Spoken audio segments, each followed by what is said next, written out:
만군의 여호와여, 주의 장막이 어찌 그리 사랑스러운지요. 내 영혼이 여호와의 궁전을 사모하여 세약하며 내 마음과 육체가 살아계신 하나님께 부르짖나이다. 나의 왕 나의 하나님 만군의 여호와여, 주의 제단에서 참새도 제 집을 얻고 제비도 새끼들 보금자리를 얻었나이다. 주의 집에 사는 자들은 복이 있나니 그들이 항상 주를 찬송하리이다. 주께 힘을 얻고 그 마음에 시온의 대로가 있는 자는 복이 있나이다. 그들이 눈물 골짜기로 지나갈 때에 그곳에 많은 샘이 있을 것이며 이른 비가 복을 채워주나이다. 그들은 힘을 얻고 더 얻어 나아가 시온에서 하나님 앞에 각기 나타나리이다. 만군의 하나님 여호와여, 내 기도를 들으소서. 야곱의 하나님이여, 귀를 기울이소서. 우리 방패이신 하나님이여, 주께서 기름 부으신 자의 얼굴을 살펴보옵소서.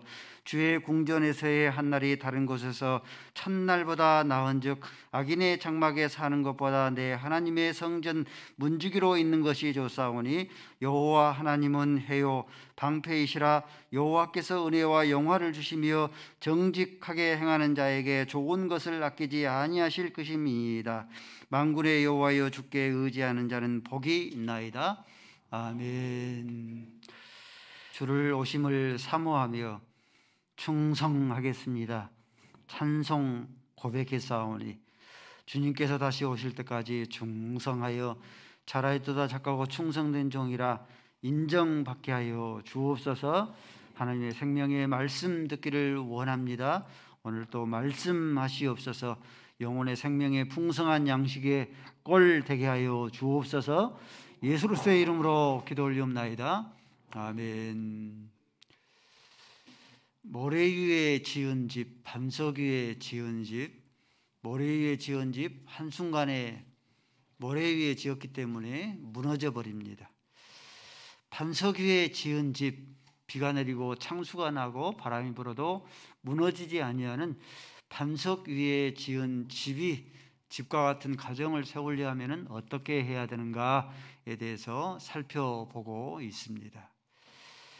지난주는 세 가지 살펴봤습니다. 반석 위에 세운 집이 되려고 하면은 신앙 교육의 핵심은 교회가 아니다. 가정이다. 가정에서도 부모이다. 부모 중에서도 아버지다. 신앙의 교육의 핵심이 가정, 부모인데 부모가 바쁨, 분주함을 인하여서 신앙 교육을 온전하게 감당하지를 못하면은 신앙 교육의 가정의 자녀 교육에 탈출구가 없다. 그러므로 부모는 바쁨, 분주함 이것을 앞세우고 놓치지 말고 생명을 걸고 신앙 교육에 앞서야 한다. 그러면은 기독교의 명문의 가문이 되어진다. 반석 위에 세운 가정이 되려고 하면은 자녀를 정직한 후손으로 양육해야 된다. 정직한 성경의 약속이죠. 정직한 후손이 강성함을 얻게 되어지고 정직한 후손이 부와 재물을 얻게 되어진다. 전도한 후손, 검은 돈, 비자금 물려주면은 그 자손이 대대로 강성한 후손이 될 줄 알았는데 이 후손들이 모래 위에 지은 그런 집이 되어져 버린다. 콩가루 집안이 되어져 버린다. 후손을 정직한 후손으로 양육할 수 있어야 한다. 반석 위에 세운 집이 되려고 하면은 우리 자녀들을 하나님의 나라는 말에 있지 아니하고 능력에 있다. 그러므로 부모가 끊임없이 말로 교훈할 뿐만 아니라 말보다 먼저 신앙에 먼저 본이 되어져야 한다. 한나를 가르치려고 하면 부모가 먼저 10개의 본을 보여야 된다. 예배의 10번의 본, 기도의 10번의 본, 헌상의 10번의 본, 이런 말씀의 10번의 본을 보여야지만이 비로소 자녀가 한 가지를 행하는 신앙의 그런 자녀가 되어서 반석 위에 세운 집이 되어진다 말씀을 드렸습니다. 시간 관계상 지난주에 말씀을 드리지 못했던 주기철 목사님의 셋째 며느리인 이 정남 권사님을 말씀을 잠깐 드리면은, 이정남 권사님은 주기철 목사님의 셋째 며느리로 왔기 때문에 기독 집안으로서 자랄 것 같은데 그러지를 못했습니다. 전통적인 유교 집안에서 시집 올 때까지 그렇게 유교 집안에서 자랐습니다. 이남 삼녀를 두었습니다. 이남 삼녀를 두었는데 큰딸이 사모입니다. 항상 어머니의 말씀을 마음속에 담은 거예요. 이정남 권사님이 항상 입버릇처럼 행했던 그런 말입니다. 순교자 후손으로 부끄럽지 않는 그런 삶을 살아야 된다. 우리는 주기철 목사님의 한국교회 순교자 그런 집안으로서 후손으로서 부끄럽지 않는 그런 삶을 살아야 된다. 끊임없이 귓가에 맴돌면서 입버릇처럼 하시는 말씀이었습니다. 그 말씀이 이 첫째 딸에게 가슴에 와닿는 것이 되어서 사모의 길이 힘든 줄 알면서도 사모의 길을 가고 있다라고 그렇게 고백을 했습니다.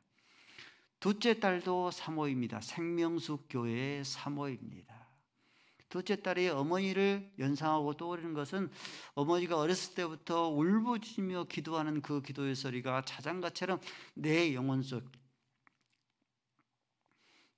속에 깊이 스며들 바 되어졌다.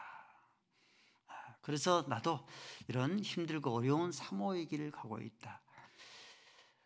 주기철 목사님의 셋째 며느리인데 임종을 맞이하기 전에 치매가 걸렸답니다. 치매가 와서 이제 가족들 얼굴도 제대로 못 알아보는데, 가족들이 면회가 오면은 간병인이 옆에서 그런데요, 어머니 기도를 그동안 많이 하셨는데 요즘에 기도를 안 하시네요. 그렇게 하면은 언제 그랬냐는 듯이 5 자녀들의 이름을 다 또렷하게 그렇게 불러가면서 자녀들을 위해서 기도한답니다. 특별히 아들인 이 주목사를 위해서, 하나님 이 주목사가 하나님의 기뻐하는 그런 종이 되게 해주옵소서. 끊임없이 평생 동안 그렇게 기도한 거예요. 그러니까 치매가 걸린데도 자기 아들의 이름을 잊지 아니하고 아들을 위해서 그렇게 기도해온 거예요. 하나님 이 주목사가 하나님의 기쁨이 되게 해주옵소서. 하나님의 영광을 돌려드리는 아들이 되게 해주옵소서. 큰 믿음이 되게 주어서 사역을, 하나님께 주신 사역을 잘 감당하게 해주옵소서. 끊임없이 그렇게 기도하시더랍니다. 치매가 되었는데도 그러시더랍니다. 우리 자녀들은요, 부모가 삶의 제1순위가 무엇인가 하는 것을 눈으로 보고 평생 함지붕 안에서 살아왔기 때문에 부모가 삶의 제1순위가 무엇인가를 어느 누구보다 가장 잘 압니다. 부모가 돈이 가장 소중하게 여기면 돈을 가장 소중하게 여기는 그런 자녀가 되어지고, 부모가 성경책을 항상 곁에서 떠나보내지 아니하고 성경을 읽고 성경을 묵상하고 성경을 필사하게 되어지면은 가르치지도 않는데 성경을 가장 소중한 것으로 여기게 되어지고, 부모가 가난하고 궁핍한 자를 끊임없이 나누며 베푸는 그런 삶을 살게 되어지면은 자녀의 마음속에 그것이 각인이 되어서 자녀들의 삶도 나눠주고 베풀어주는 그런 삶을 살고, 부모가 한 영혼의 생명을 천하보다 귀하게 여기면서 한 영혼의 생명을 구원하기 위해서 몸부림치는 그런 삶을 살게 되어지면 자녀가 그 모습을 보고 똑같이 자녀들도 한 영혼의 생명을 구원하기 위해서 몸부림을 치는, 자기의 지인들을 영혼을 구원하기 위해서 몸부림을 치는 그 삶을, 그 한 영혼의 생명을 천하보다 귀하게 여기는 그 말씀 교훈을 가슴에 새기고 살아나갑니다.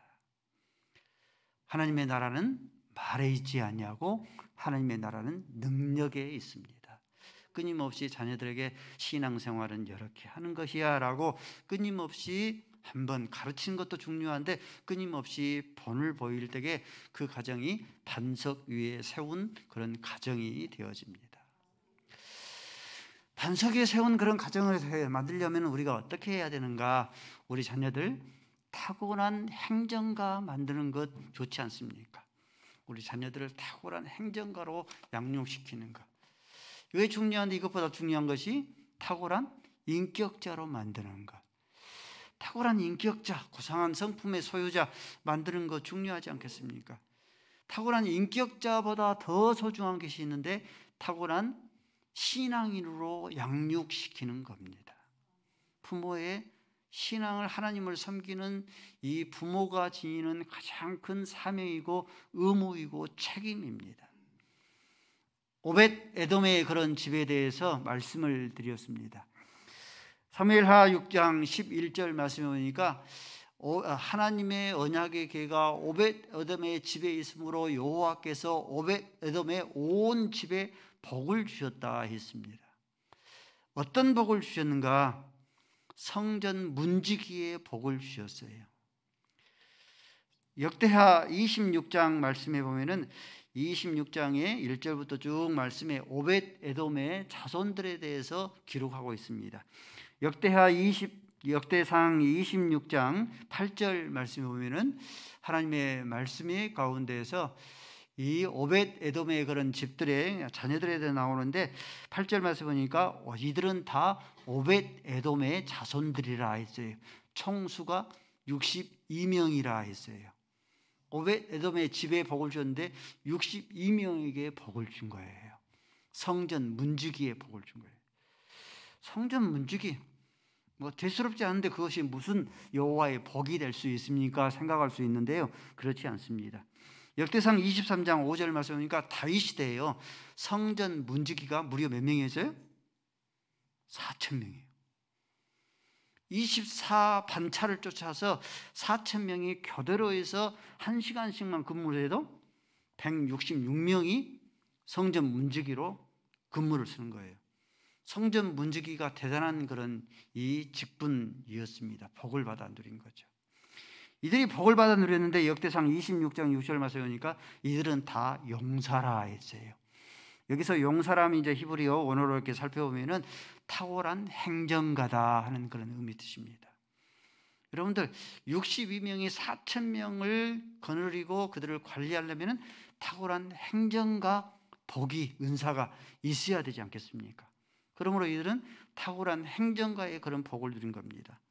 또 7절 8절 말씀 보니까 여기서 능력이라 이렇게 했는데 이것도 마찬가지로 하위리라 하는 그런 히브리어 원어를 썼는데 고상한 성품의 소유자라, 정직하고 의로운 자라는 그런 뜻입니다.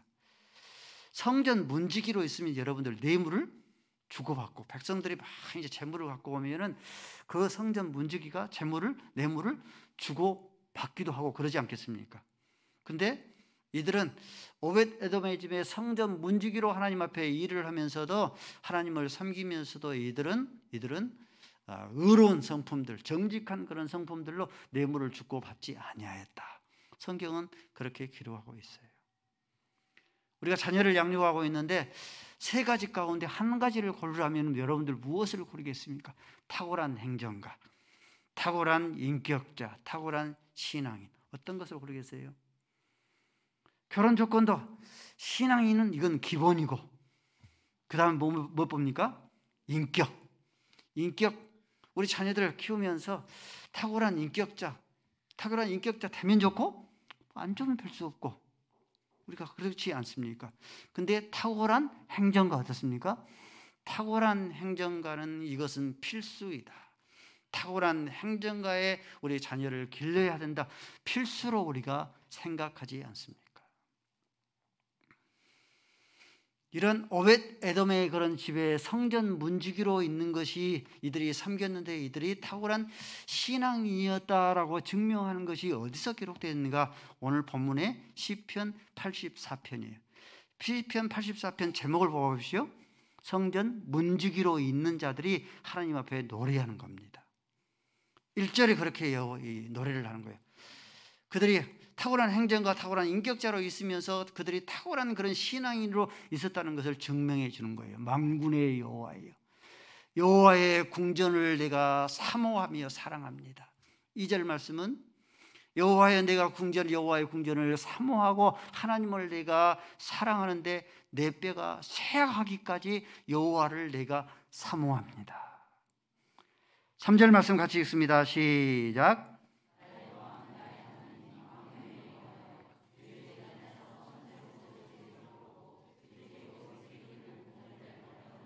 4절 시작.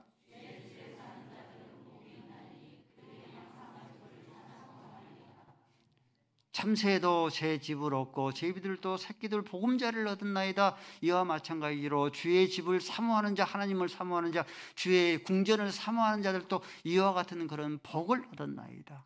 오늘 10절 말씀 보니까 주의 궁전에서 한 날이 악인의 장막에서 첫날보다 낫습니다. 이들이 오벳에돔의 그런 온 집이 복을 받아 누렸는데 62명이 복을 받아 누렸는데 주의 궁전에서 한 날이 악인의 장막에서 첫날이 있는 것보다 더 좋습니다. 이렇게 고백할 정도로 이들은 탁월한 신앙인이었습니다. 탁월한 행정과 유효기간은 얼마나 되겠어요? 30살에 취직을 하면 60세에 은퇴를 하니까 30년이에요. 그렇죠? 탁월한 여러분들 인격자 되면은 그 유효기간이 얼마나 되겠습니까? 살아생전. 30세에 가정을 가지면은 한 60년 이렇게 산다 그러면은 한 100세 하면 60년. 근데 탁월한 신앙인이 되면 유효기간은 그렇죠. 영혼에서부터 영혼까지. 그러므로 오벳에돔의 온 집들이 하나님께 복을 받았는데 이들은 영혼에서부터 영혼까지 복을 받아 누린 바 되었습니다. 우리 성도 여러분들, 우리의 자녀들을 탁월한 이런 신앙인으로 양육해야 되지 않겠습니까? 만군의 여호와여 주의 전을 내가 궁전을 사모하며 사랑합니다. 주의 궁전을 사모하며 사랑하는데 내 뼈가 쇠하기까지 여호와의 궁전을 하나님을 내가 사모합니다. 주의 궁전에서 한 날이 악인의 장막에서 첫날보다 더 내가 사모합니다. 내가 예배를 드리는 이 한 시간, 기도하는 이 한 시간, 성경을 읽는 그 한 시간이 세상의 재미와 오락, 게임을 누리는 1000시간, 10,000시간보다 더 좋사오니 이렇게 우리의 자녀들을 우리가 양육해야 되지 않겠는가.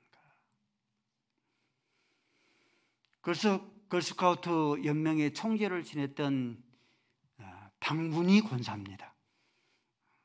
박문희 권사인데 연동교회를 섬겼습니다. 이 후손들이 연동교회를 하는데 무려 7대가 한 교회 연동교회를 7대가 섬긴 거예요. 7대가 한 교회를 섬기면서 얼마나 많은 유익도 있겠지만 얼마나 많은 시험과 어려움도 당했지 않겠습니까? 그렇죠? 근데 7대가 연동교회를 섬긴 거예요.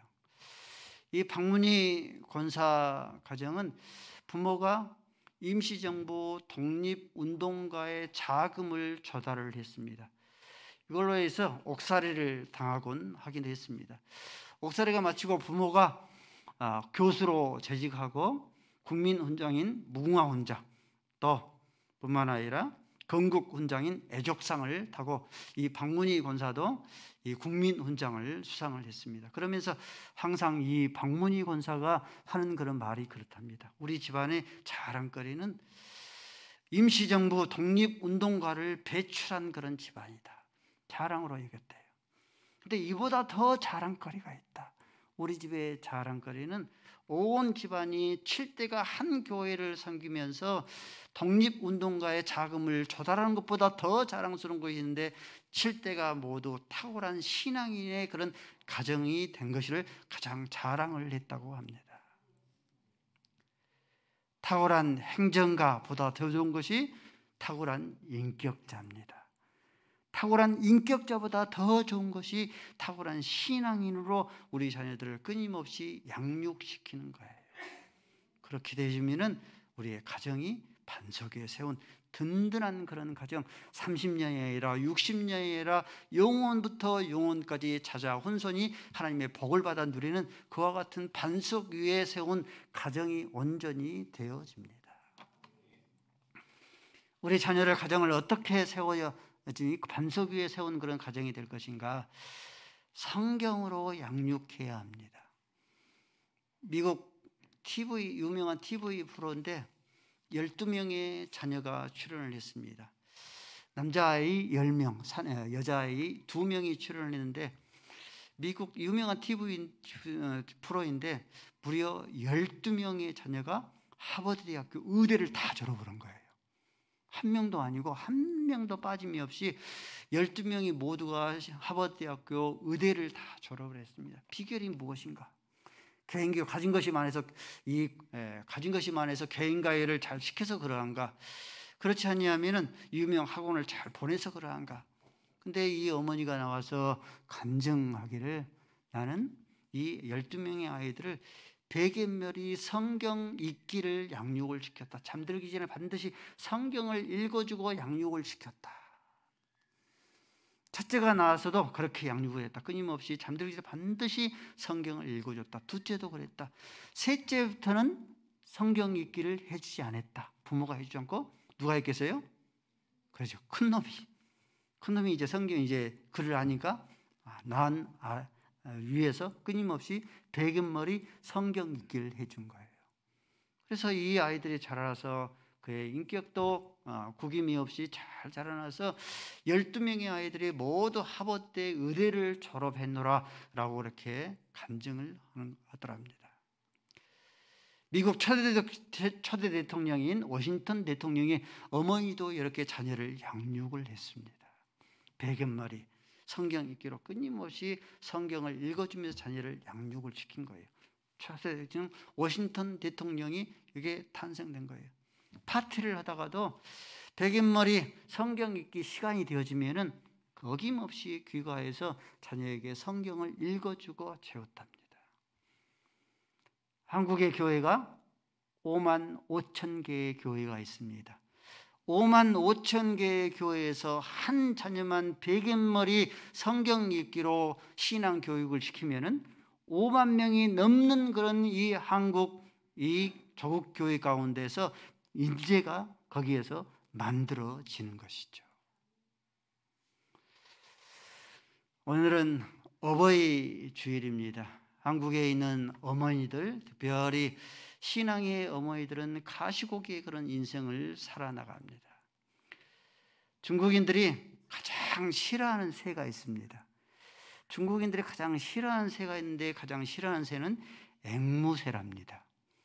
앵무새를 싫어하는 그런 이유가 생김새가 이쁘지 않아서 안 좋아하는 것이 아니라 가장 싫어하는 것이 아니라 이 앵무새는 어렸을 때는 어미의 젖을 먹고 자라면서 어미가 어느 정도 자라고 힘이 없어지면 어미의 살점을 띄어먹는 불효새랍니다. 그래서 중국인들은 앵무새만 보면 탁 치는 대로 죽여요. 그 새를 죽여서 이렇게 높은 짱대 위에 달아서 많은 사람들에게 그렇게 불효새를 채취를 시키는 것을 보여준답니다. 사람도 부모에게 못된 짓을 하면은 그 사람을 죽여서 장대 위에 달아서 많은 사람들이 볼 수 있도록 공개 처형을 시킨대요. 그래서 이를 한문으로 효수라고 합니다. 그 효자가 올빼미 효자예요. 숫자가 머리 숫자예요. 올빼미의 머리를 참수를 시킨 것처럼 부모에게 못된 짓을 하는 그런 자식들을 반드시 모든 그런 사람들의 이 머리를 참수를 시킨다 해서 효수라라고 읽었습니다. 이 반면에서 중국 속담에 이런 속담이 있어요. 비둘기에게는 삼지예가 있고 까마귀는 반포효가 있다 하는 이것은 중국의 속담입니다. 이 비둘기나 까마귀는 효자의 그런 이 새로 속합니다. 비둘기는요 가지를 앉아도 부모와 동등한 가지에 앉습니다. 항상 3단 아래로. 그래서 삼수예가 있다. 중국의 속담이에요. 이 까마귀는 부모가 나이 많아 늙으면은 양식으로 부모를 봉양한답니다. 미물인 이러한 짐승들도 부모에게 봉양할 줄 알거든. 하나님의 형상으로 지음받는 하나님의 자녀로 인침받는 저와 여러분들이 내 늙은 아비의 말을 청정하고 내 늙은 어미를 경히 여기지 말아야 되지 않겠는가. 서울 여자대학교 사랑엽서 공모전에서 대상을 받은 그런 글입니다. 잘 들어보시기 바랍니다. 대상이에요. 나에게 티끌 하나 주지 않는 거린들이 내게 손을 내밀면 불쌍하다고 생각했습니다. 그러나 나에게 전부를 준 어머니를 불쌍하다고 생각해 본 적이 없습니다. 나에게 밥 한 번 사준 친구 선배들에게는 고마워하면서 답례하고 싶어서 그들을 불러내면서 그러면서도 나를 위해서 밥을 지어주고 밤늦게 기다리신 어머니께 감사하다고 표현해 본 적이 없습니다. 제대로 존재하지 않는 드라마 속의 배우들의 가정사에 그들을 위해서 눈물을 흘리면서도 일상에 지치고 힘든 어머니를 위해서 진심으로 눈물을 흘려본 적이 없습니다. 골방에 누워서 아파하던 어머니 걱정은 제대로 한 번도 해본 적이 없습니다. 친구와 애인들은 사소한 잘못 하나에도 미안하다 사과하고 용서를 구하면서도, 그러나 어머니에게는 잘못을 셀 수 없이 했으면서도 한 번도 어머니에게는 용서를 구한 적이 없습니다. 죄송합니다. 죄송합니다. 이제야 알게 되어서 죄송합니다. 아직도 너무나 많은 것을 알지 못해 죄송합니다. 서울여자대학교 사랑의 엽서 공모전에서 대상을 받는 이 글인데, 어머니 말기 유암 판정을 받고 나서 이 글을 보내서 대상으로 그렇게 선택된 글귀입니다. 세상의 자녀들은 그런 것 같아요. 부모가 떠나고 나서야. 그러죠? 부모가 떠나고 나서야. 그때야 비로소 효자가 되어지고 효부가 되는 것 같아요. 우리 부모 가운데 허물이 없는 부모가 어디가 있겠습니까? 그렇죠? 부모의 허물을 인하여서 부모가 마음 가운데 두지 아니하고 공경하지 못하고 봉양하지 못하는 우리의 자녀들의 그런 모습 아닙니까? 그렇죠? 부모는 하나님의 대리자입니다. 그러므로 부모 섬기는 것을 하나님 섬기는 것처럼 그렇게 섬기는 것이 자녀의 마땅한 도리입니다. 잠언 23장 22절 말씀을 읽고 함께 말씀을 나누도록 하겠습니다. 마치겠습니다. 시작.